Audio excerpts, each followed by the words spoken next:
বাঘিনী বাঘিনী বাঘিনী, কে সেই বাঘিনী? কার চোখে জ্বলছে আগুন? আমি সেই বাঘিনী, আমার চোখে জ্বলছে আগুন। না, তুমি বাঘিনী নও, তুমি নাগিনী। তুমি এবং তোমার মার বিষাক্ত ছোবলে আজ চৌধুরী পরিবার বিষে নীল হয়ে গেছে। 20 বছর আগে বাড়ির মা অসীমা দেবের অকাল প্রাণ হয়। আশার অমর রায় চৌধুরী যে বাচ্চা শুদ্ধ মহিলাকে বিয়ে করে নে, এই সংসারের একমাত্র বংশপ্রদীপ সোনাদার মা হয়েছিলেন সেই মা নিজের ছেলে মানিকের জন্য এখনো হয়ে গেলেন রাক্ষসী। Hello, hi bye by. এই বাড়ির সামনে দাঁড়িয়ে মায়ের সম্পর্কে তুমি কি বললে? উনি একজন রাক্ষসী। কেন, ও কি তোমাকে আস্ত গিলে খাচ্ছিল নাকি? না, আজকে আমাকে নয়, ও খাচ্ছে বাড়ির ভূত ভবিষ্যৎ বর্তমান। না হলে বাবাকে দেওয়া কথাও কেন রাখলো না? এই বাড়ির যথা সর্বস্ব নিজের ছেলে মানিককে দিয়ে লেখাপড়ায় ব্যবসা বুদ্ধিতে চতুর করলে, আর সোনা থেকে কেন করে দিল মূর্খ পান্ডুলে? যার জন্য মানিক আজ কারখানা বন্ধ করে দিয়ে সেখানে চরিত্রহীনতার হোটেল করে তুলেছে। নতুন নতুন ছেলে মেয়ে নিয়ে এসে ব্যবসার নামে ফুর্তি ওড়াচ্ছে। সোনাদা মাতৃ নাম জপ করে যেখানে সেখানে ঘুরে বেড়াচ্ছে। ও কথা তোমাকে কে বলেছে? বলেছে বরেন মণ্ডল। শুভ বলেছে আমার জ্ঞান বুদ্ধি বিবেক। বলেছে তোমার ওই নতুন মার চাল চলন রীতি। স্টপ। এই বাড়ির সামনে দাঁড়িয়ে মায়ের সম্পর্কে উল্টাপাল্টা কথা বললে তাহলে আর এই বাড়িতে থেকে আমার সঙ্গে আর তোমাকে ইয়ে করতে হবে না। মানিকদা তোমাকে একদম হ্যালো হাই বাই বাই করে দেবে। তাই নাকি? আর আমাকে দেবে কাঁচকলা। কেন, মানিক কি তোমাকে সোনার কেল্লা দেবে বলেছিল নাকি? দেবে বলেছে মানে 1 বছরের মধ্যে বাবা বাড়ি ফিরে না এলে এস্টেটের 1/3 ভাগ আমাকে দেবে বলেছে। অঙ্গনওয়াড়ির চাকরিটা তো পাও। Hello hi bye bye. ও, সেই জন্যই বুঝি তুমি আজকাল অঙ্গনওয়াড়ি কেন্দ্রে না গিয়ে মানিকের সঙ্গে রাত দিন শপিং মলে যাচ্ছ। যেতেই পারি, কারণ আমি ধনী দাদা সুখী বোন। আজ আমার সাব রেজিস্ট্রারের চাকরিটা চলে গেলেও আমি একজন উচ্চ শিক্ষিত ভদ্রলোক, তাই স্বামী হিসাবে এ কাজে তোমাকে বাধা দিতে পারি। Hello hi bye by. তহবিল তজরুপে তাই সবকিছু হারিয়ে এখানে এসে ঘর জামাই হয়ে আছো, আর তুমি দেবে আমাকে বাধা? হ্যাঁ, দেব, কারণ তোমাদের অন্যায় পাপ পক্ষপাতিত্ব আমার সহ্য হচ্ছে না, তাই আমি এসবের প্রতিবাদ করব। তাহলে আমিও সিরিয়ালের নাটকের নায়িকাদের মতো একসাথে 2-3টে বিয়ে করে ফেলবো। Hello hi bye by. তারপরও বাবার বর্তমানে তুমি কেন? এ বাড়ির সবাই যা খুশি তা করতে পারে, স্বার্থের জন্য তোমরা বিয়ে কেন? আপনজনকেও তোমরা খুন করতে দ্বিধা করো না, আর এটাই তোমাদের আসল চরিত্র। Hello hi bye by. হাসি জোরে গ্রামগঞ্জ শহর তোর পার করে তোলো। আজ থেকে 20 বছর আগে যে বাড়িতে কান্নার পাহাড় সৃষ্টি হয়েছিল, 20 বছর পরে সেই বাড়িতে হাসি তুফান বইছে। অমর রায় চৌধুরীর স্বপ্ন আজ সার্থক হয়েছে। বাবা, আমাকে চিনতে পারছো না বাবা? আমি তোমার মেয়ে শিখা। হ্যাঁ, আমি তোমার ছবি দেখে চিনতে পেরেছি। এবার বুঝতে পেরেছি।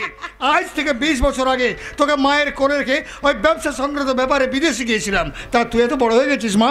তা তুমি কে বাবা? আমি ওর স্বামী শুভদী। ভালো। আরো তুমি কোথায়? তাড়াতাড়ি এসে দেখে যাও আজ আমার বাড়িতে কারা এসেছে। মা আমাদের কথা জানে বাবা? জানে। তার মানে আজ বছর খানেক হলো আপনার ঘরে এসে আছি। আচ্ছা। হ্যাঁ বাবা। তহবিল তজরুপের মিথ্যা অজুহাতে সাব রেজিস্ট্রারের চাকরিটা আমার চলে গেল, আর সেটা সহ্য করতে না পেরে বাবা আমাকে তেজ্য পুত্র করলেন। হ্যাঁ বাবা, আমিও সেদিন ওদের বাড়ির সবাইকে হ্যালো হাই বাই বাই করে দিয়ে ওকে এখানে নিয়ে এসে রাখলাম, আর মানিক দাস সুপারিশে অঙ্গনওয়াড়ির কাজেও লেগে গেলাম।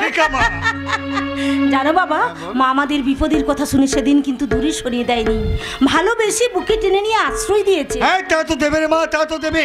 ও তো প্রকৃত মমতাময় মায়ের মতোই কাজ করছে। আচ্ছা, তুই যে মানিকের ব্যাপারে কি বলছিলি? মানিক কি তোকে চাকরি পাইয়ে দিয়েছে? শুধু কি চাকরি বাবা? তবে মানিক এখন এই এলাকার হিরো। নেতা মন্ত্রী থেকে ডাক্তার মাস্টার পুলিশ ইন্সপেক্টর সবাইকে ভয় করে, সমেও করে। তা তো করবেই, ও যে আমার আলোর হাতে গড়া সন্তান। তাছাড়া আমার সোনা, না সোনার কথা আমি তোমাদের মুখ থেকে শুনবো না বাবা, শুনবো তার মায়ের মুখ থেকে। আলো তুমি কোথায়? তাড়াতাড়ি এসো।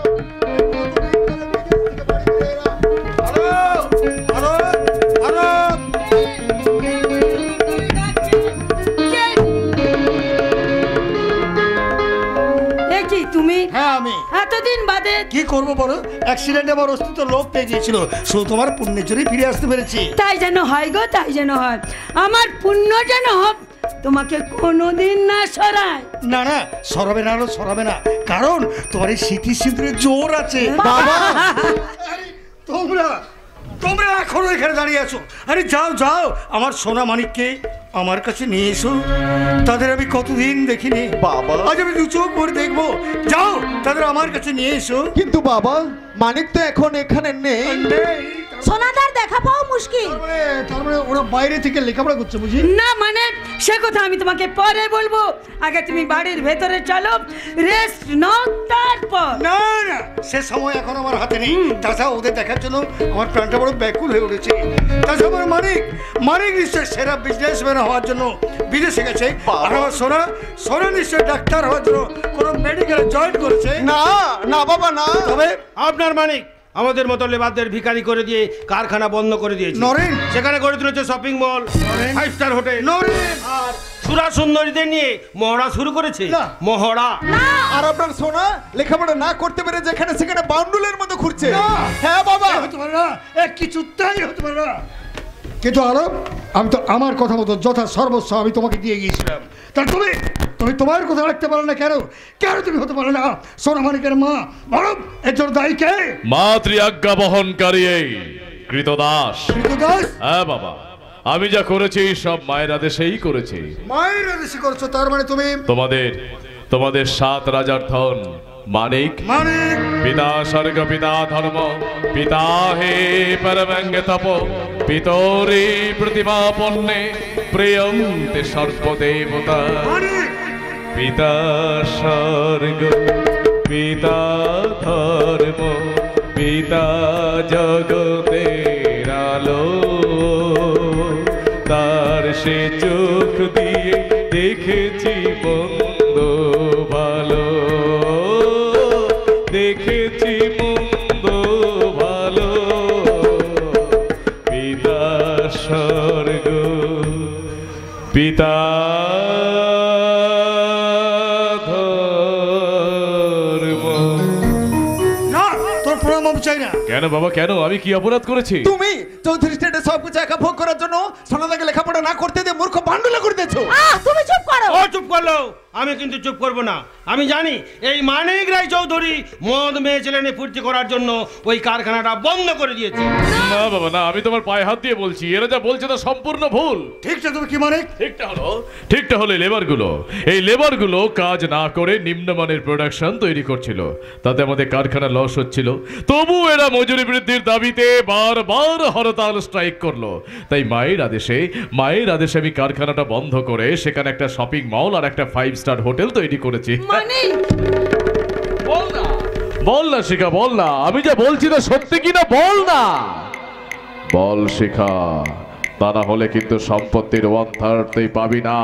আরে বল না শিখা, বল না, আমি যা বলছি তা সত্যি কিনা বল না।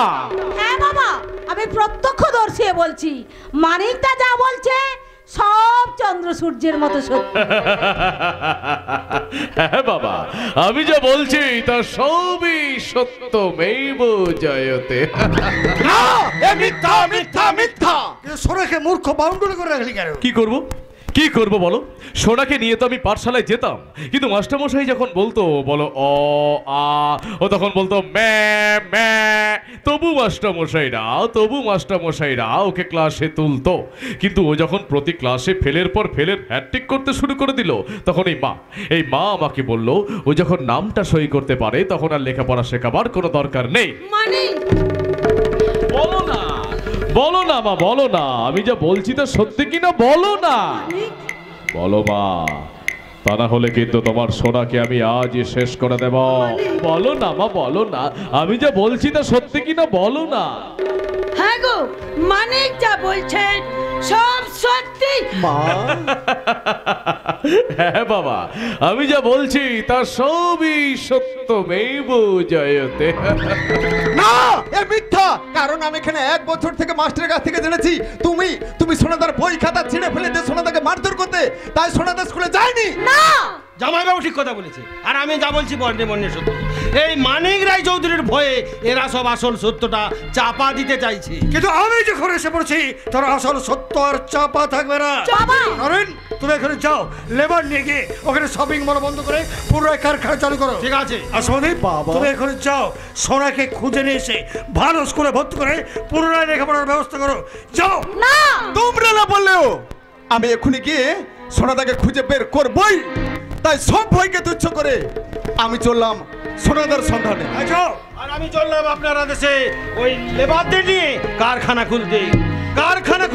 আচ্ছা। না নরেন, না শুভ, তোমরাও কাজ করতে যেও না। কেন? তোমাদের স্বার্থে আঘাত লাগবে বলে? না বাবা, তা ঠিক নয়। তবে না মানে ওরা হয়তো আর সুস্থ অবস্থায় ফিরে নাও আসতে পারে, সত্যমেব জয়তে। কিন্তু আমি যখন এসে পড়ছি, তোর ওদের আর কেউ কোনো ক্ষতি করতে পারবে না। শোনো, এই বংশের আভিজাত্য রক্ষার খাতিরে বলছি, তোমরা এখন আমার চোখের সামনে থেকে বেরিয়ে যাও। কারণ তোমাদের সবাইকে ওই পুলিশের হাতেই তুলে দেবো। না গো না, ও কাজ তুমি করো না। বিশ্বাস করো, আমি নিরুপায় হয়ে এই কুকাজ মেয়েতে বাধ্য হয়েছে। তুমি মেনে নিলেও আমি কিন্তু মানবো না। আমি তোমাদের নামে কেস করবো, কেস। চৌধুরী।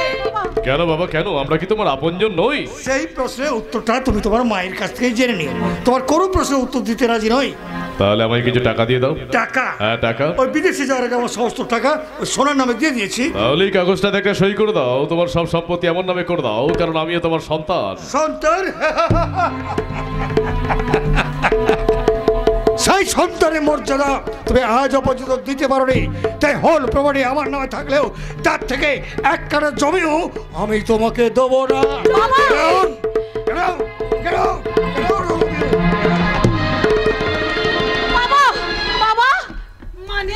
মানে তুই কি করলি? মানে তুই কি করলি? দাদা, নিজের জন্মদাতা বাবাকে তুই?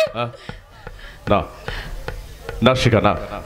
বিশ্বাস কর, বাবাকে আমি মারিনি, বাবাকে আমি আঘাত করিনি। মানে বাবা সোনাকে বেশি ভালোবেসে টাকা পয়সা সবকে দিয়ে দিল, এদিকে আমাকে ধন সম্পত্তি থেকে বঞ্চিত করবার কথা বললো। আর সেই কথাটা শুনে আমার এই পাট একটা বাধার প্রাচীর হয়ে দাঁড়ালো। আর সেই বাধার প্রাচীরে ধাক্কা খেয়ে বাবার মতো একটা সুস্থ সমর্থ মানুষ যেরকম মুগ্ধ, বাবার মতো একটা সুস্থ সমর্থ মানুষ যে মুখ থুবড়ে পড়ে যাবে সেটা আমি কি করে জানবো বলতো? হ্যাঁ, আমি কি করে জানবো যে বাবার মতো একটা সুস্থ সমর্থ মানুষ এরকম মুখ থুবড়ে পড়ে যাবে? হ্যাঁ, বাবার এরকম মুখ থুবড়ে পড়ে যাবে, আমি কি করে জানবো? কিন্তু মানিক, তোরই জন্য তোর বাবা ঠোঁট কেটে রক্ত ঝরছে। মানে বাবার ওই কাটা জায়গাতে একটু নুন ছিটিয়ে দাও না। কপালেও যে বিরাট চোট। তুই ইনজেকশনের সিরিঞ্জটা নিয়ে বাবার হাতে পুশ করে দে না। কোনো কথা নয়, আমি যা বলবো তা অক্ষরে অক্ষরে পালন করবে। যা বলছে যাচ্ছি।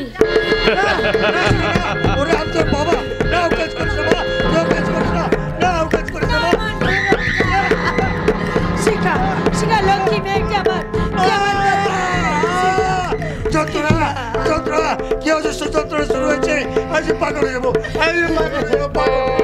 কিন্তু কেন মানিক? ওটা কিসের ইনজেকশন ছিল বল মানিক? শিক্ষাকে দিয়ে তুই তোর বাবাকে কি ইনজেকশন দিলি? স্লো পয়জন না মানিক, সত্যমেব জয়তে। তবু আমি তোমার কোনো ক্ষতি হতে দেব না। হয়ে গেছে, মানিক হয়ে গেছে, মানিক ক্ষতি হয়ে গেছে। না মানিক না, ক্ষতি যা হবার হয়ে গেছে। না মানিক না, বাবা অলরেডি পাগল হয়ে গেছে। না এখন তুমি আর শিখা বাবার হাত দুটো ধরে টানতে টানতে অন্ধকার ঘরের মধ্যে নিয়ে চলে যাও। মানিক, যাও বলছে, মানিক, যাও বলছে, মানিক, যাও বলছে।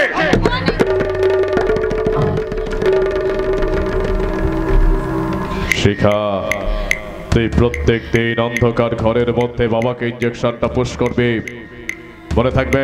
মনে থাকবে। ঠিক, যা যা বলছে, যা বলছে।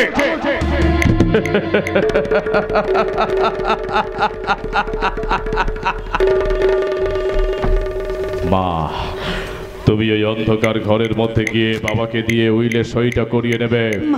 বাবার সব সম্পত্তি আমার নামে করে দেবে, মনে থাকবে? ঠিক, যাও যাও বলছে, যা বলছে।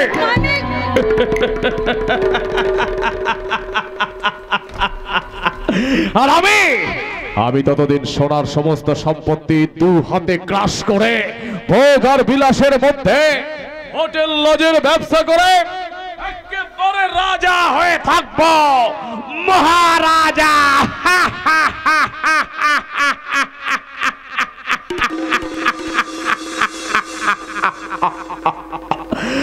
সত্যমেব বউ জয়তে যাও।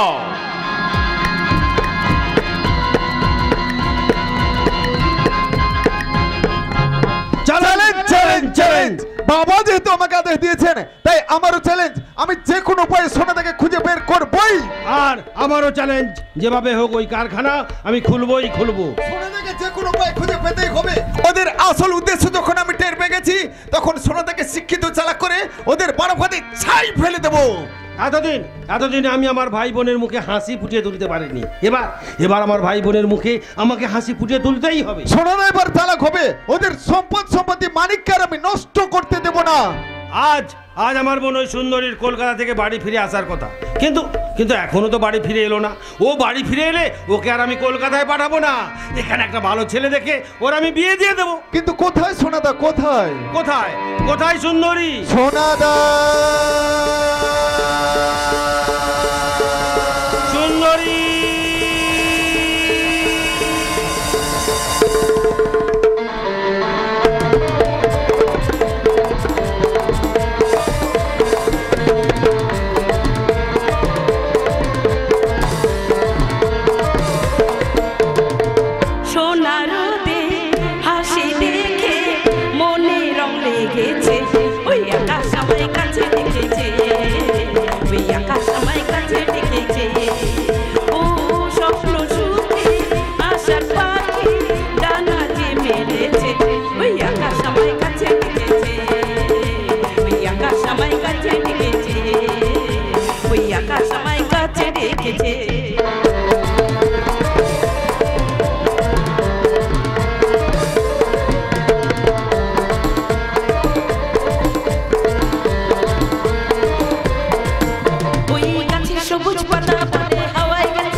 স্টেশন পেরিয়ে এতটা পথ চলে এলাম, তবু আমার দাদাদের কারোর দেখা নেই। আরে বাবা, নরেন মন্ডলের মতো সুন্দরী আমি, এতদিন কলকাতা থেকে লেখাপড়া নাচ গান শিখলেও এই গায়ের রাস্তা আমি একদম ভুলে গেছি। কিন্তু এতটা পথ চিনে আমি বাড়ি যাই কি করে? আশেপাশেও কাউকে দেখতে পাচ্ছি না, তবে কি কাউকে ডাকবো? দেখি এই যে শুনছেন, দাদা পানি বলুলে মেলা থেকে বউ এনে দে, দাদা পানি বলুলে মেলা থেকে বউ এনে দে, তুই দাদা বউ নিয়ে তুই বলি ধর, আমি বউর কথা বললে কানে মারি তোর, দাদা পানি বলুলে মেলা থেকে বউ এনে দে, দাদা পানি বলিলে মেলা থেকে বউ এনে দে। এই যে দেখছি একটা বদ্ধ পাগল, তবে একবার বাজিয়ে দেখি আমার কাজে লাগে কিনা। এই যে শুনছেন,